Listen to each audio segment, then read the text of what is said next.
자, 이 6세기 신라의 전성기 때 백제는 어떤 모습을 띄었냐요.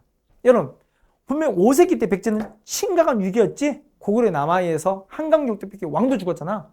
그걸 전후로 해서 외교를 넘어서기 위해서 이제 나제 동맹도 맺었다. 두 번 행할지 나제 동맹 봤지? 맞죠?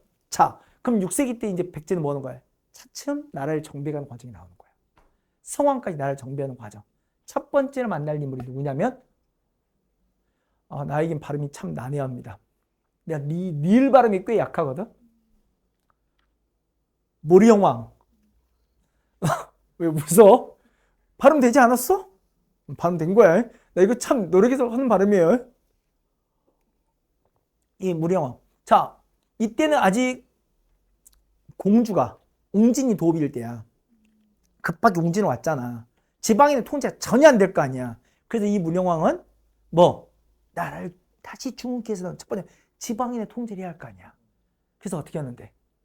22개 지역만큼 확실히 틀어지고 있으면 지방이 통제가 될 것 같다야. 그 22개 지역에 왕족을 파견할 거거든. 그걸 뭐라 부르는데? 이렇게 불러. 뭐라고요? 22담로야. 22개, 22담로를 설치하고 왕족을 파견한 거야. 그러니까 지방을 딱 틀어지고요. 오케이? 그리고 다시 중국 올라면 어째 돼? 선진문화도 배워야겠지. 맞아? 그래서 중국의 남조와 교류를 활발히 해요. 왜? 우리 장수왕 이후부터는 중국이 남북조라며 남조, 북조의 국가가 있는 거야. 오케이? 남조와 교류를 활발히 하니까 남조에 많은 선진문물이 들어올 거 아니야? 맞아? 이 과정에서 우리가 만나는 게 무덤이기도 해요. 이게 무슨 말인지 잘 모르지? 잠깐만. 나중에 우리가 문화편을 위해 서기 접근하자면 우리는요 탑을 쌓거나 무덤을 만들 때 주로 이용하는 재료가 뭘 것 같아요? 돌입니다. 우리는 화강암에는 좋은 재료가 있어. 우리는 돌을 이용해서. 우리는 보면 탑 보면 다 뭐야? 석탑이지. 맞아요? 고대 무덤들도 어째요? 그런 돌로 돌방 무덤을 만들 거거든요. 오케이? 그런데 일본 혹시 여행 가보신 적 있어요? 일본과 탑 보신 적 있어요? 일본 탑은 다 뭐든가요? 나무입니다. 목탑입니다. 이 동아시아 3국이 주재료가 좀 더 달라요. 예술품이. 우리는 돌, 일본은 뭐? 나무야. 오케이? 그 일본은 다 목탑이에요. 보시면. 오케이? 자, 다시. 그럼 중국은 뭘까요? 우리는 돌이고 일본은 나무고 중국은 뭘까요? 중국은 흙이 좋아요. 흙으로 뭐 있을 것 같아요? 벽돌을 굽겠죠. 오케이? 그래서 벽돌로 탑을 쌓아 올려요. 걔들은 벽돌탑이에요. 탑도 종류가 다른 거야. 중국은 벽돌, 우리는 돌, 일본은 나무. 이해가요? 그래서 무덤도 중국은 뭐로 만들까요? 벽돌로 만듭니다. 오케이? 그러니까 벽돌이 나오면 참고로 말해요. 그러니까 우리나라 성을 생각해봐요. 우리나라 성 가운데 혹시 벽돌로 쌓은 성이 있어 없어? 없지. 본 적 없지. 다 뭘로 쌓았어? 돌로 쌓았어. 맞아. 나중에 벽돌로 쌓은 성이 아예 없는 거 아니야. 나중에 보여줄게. 유네스코 때 한번 볼 텐데 그거 아주 특이한 거지 실제로. 입이 방정이다. 저 수원 화성 알아요? 그게 도로가 벽돌로 섞어 쌓은 거거든. 그때 우리가 중국 열풍이 부는 거야. 중국의 선진문화 열풍이. 그러니까 중국 걸 막 수용하는 게 있어. 그래서 우리도 성을 쌓도록 좀 섞어 쌓아볼까? 그게 벽돌로 돌 섞은 거야. 진짜로. 여담 번진 거고. 아무튼 그렇구나. 그러니까 무령왕 때 아무튼 중국과 교류를 활발히 하니까 우리 무덤은 다 뭔데? 돌무덤인데, 돌방 무덤인데 뭐? 벽돌 무덤도 보이는 거야. 그 대표적인 벽돌 무덤이 말은 뭐야? 무령왕릉이야. 오케이? 한번 확인하시고요. 그래서 벽돌 무덤도 이때 등장하는 거구나. 오케이?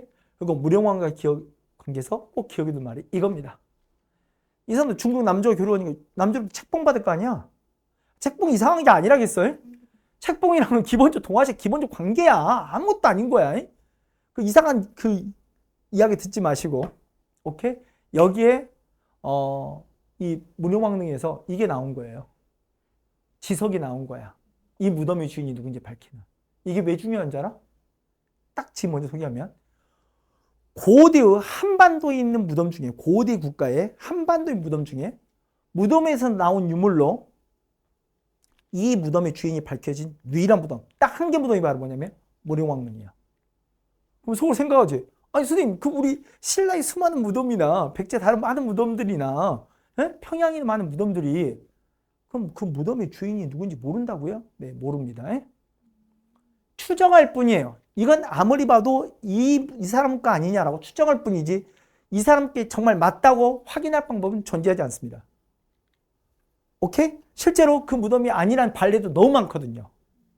그 사람 게 아니라고. 그러니까 지금 붙여있는 우리 할아버지가 만났어요. 지금 고민하는 거예요. 진짜로요. 근데 딱 하나 무덤만큼은 무덤 주인이 누군지 압니다. 그게 모룡왕릉이에요. 이 사람 이름이거든요. 그래서 이게 모룡왕의 무덤이구나 확인되는 거고요. 한 번쯤 보시고. 아무튼 백제는 모룡왕 거치면서 뭔 거야? 중흥의 틀을 잡기 시작한 거야. 지방 통제 강화된 거 봤지? 뭐? 22담로. 중국 남자 교류를 강화한 거야. 오케이? 그래서 그 다음 성왕 때 진짜로 중흥기를 접어드는 거야. 성왕 봐라. 나라가 쫙 줍니다. 이제 저 웅진을 버리고 어디로 온 거야? 사비로 온다니까. 이제 진짜 수도로 온 거야. 세 번째 수도로 만난 거고요.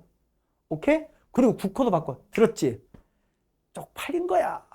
백제는 고구려는 깨졌잖아. 그래서 그만 쓰고 싶은 거야. 그래서 어떻게 한다겠어? 우리는 고구려의 출발했다. 저 부여계의 나라다고. 맞아? 저 부여가 북부여라면 고구려가 졸본부여라면 우린 뭐다? 가장 남쪽의 부여라고. 남부여라 부르고요. 그래서 여러분 백제 왕족의 성씨가 뭐라겠어? 부여시라겠잖아. 기억나? 그치? 그리고 중앙관청도 정비하고 몇 개인지 몰라도 돼. 중앙도 정비하고 지방도 정비하는 거야. 오케이? 수도, 지방 다 정비되고 한 거야. 오케이? 수도 딱 보니까 어째 몇 개 부족이 연대한지도 보이지? 몇 개? 처음 나라가 이렇게 만들어진 거야. 아무튼 쫙 정비한 거. 지방도 다 방으로 정비한 거고요. 오케이? 그리고 이제 이렇게 이제 나라가 정비되니까 일본에도 이제 문화를 전파하는 거야. 우리 근총왕한테 뭐 전파했어? 한자 가르쳐줬지. 그 사람 누구야? 아직기라면 이제 불교도 전해요.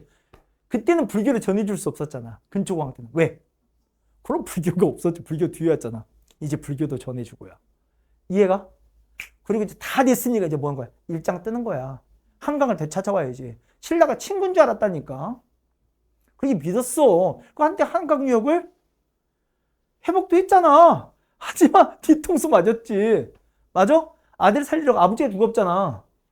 그 유명한 전투가 뭐라고요? 관산성 전투라고. 오케이? 백제 중후금이 딱 무너지고요. 6세기 어떻게 흘러간지 알겠지? 이해가? 잠깐만. 야, 6세기는 신라의 전성기에 백제의 꿈이 무너지는 순간. 맞지? 그럼 하나 더 봐야지. 누구? 고구려는 어떤가? 고구려는 뭐니? 얘도 정상은 아니죠? 한강유역 뺏겼잖아. 나라가 정상일 리가 없지 않냐? 맞지? 그 이야기 조금만 볼까요? 정상 아닌 이야기. 자, 이런 일은 우리는 필요 없습니다. 써놓기만 한 거예요. 오케이? 얘가 한강유역 뺏겨내고요. 자랑이지 않죠? 나 바보 뭐 이런 거잖아요. 의미 없어요. 오케이? 그럼 이제 여기서부터 이제 평원왕부터 뭔가 다시 나라를 정비하려는 움직임이 있을 거 아니야. 평원왕 알아? 몰라? 알아. 사기치지 마. 여러분 다 알아요. 평원왕을 모를 리가 없어. 아빠보다 딸이 유명할 뿐이야. 사이도 유명하고. 몰라? 평강공주.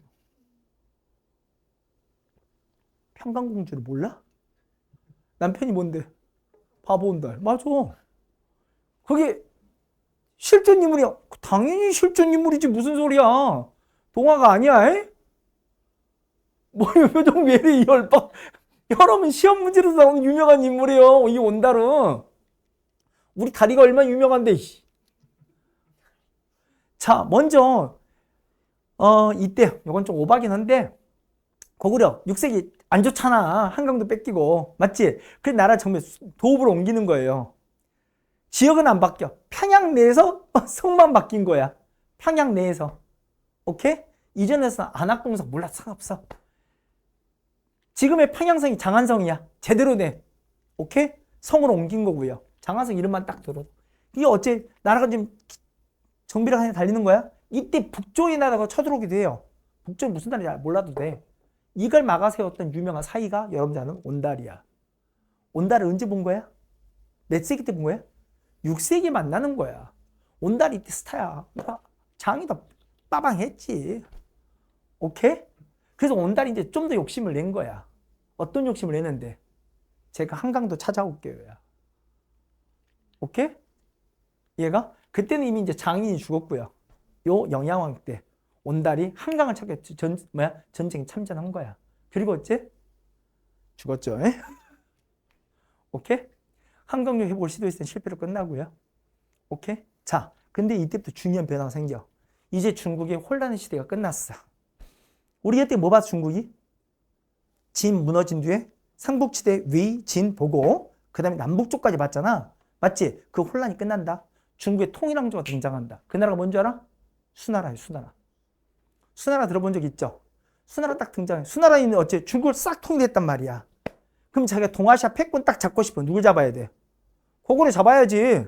고구려 칠 게 뻔히 보이잖아. 맞지? 그래서 고구려의 반응이 뭘까요? 고구려 기본 자세가 있어. 외교관계. 뭘 같아? 선빵이야. 왜? 고구려는 뭔가 찜찜 먼저 때리고 시작해요. 어차피 맞으니까 내가 먼저 때리는 게 답이다야. 그래서 선빵을 날립니다. 먼저 요서를 치고요. 수를 공격한 거야. 그러니까 수가 대응한 거야. 우리가 오해였는데 수가 먼저 때린 줄 알아. 아니야. 우리가 먼저 패. 알아? 당나라도 마찬가지야. 다음에 이제 수나라 고구려도 망하잖아. 당이 등장해. 당나라는 고구려 잘하려고 못 하려고 할까? 잘하려고 그래. 고구려한테 끊임없이 시그널 보내. 나 진짜 잘할게. 좋게 지내. 근데 고구려는 말해. 넌 쳐들어올 거야. 고구려는 일방적으로 말해. 넌 분명히 쳐들어올 거야. 그래서 우리가 먼저 날릴게. 고구려 기본 자세야. 오케이? 이거 되게 위기지. 중국의 통일왕조 등장 위기잖아. 그럼 뭐 쓰겠어? 그래서 역사책을 쓴다니까. 고구려 역사책은 여기서 나와. 힘을 모으자. 이 신지모곤이라고 한번 듣고 가는 거야. 내용이 만만치 않죠. 자, 여러분들 지금 오늘 수업 들으면 느낀 게 뭐예요?